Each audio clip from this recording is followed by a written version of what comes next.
Hello guys, sa mga nagtatanong po pala kung anong gamit nating outer tube. Ang gamit po nating outer tube is GRP Wave 125. Naka magic lowered na po pala yan guys. Ang angas pa ng tindig.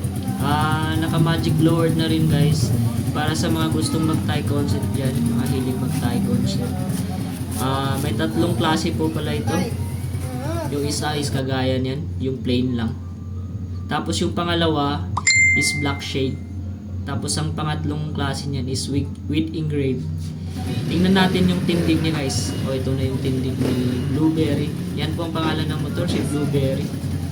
Tapos subukan rin natin pag hindi naka-center stand. Yan guys, susubukan natin.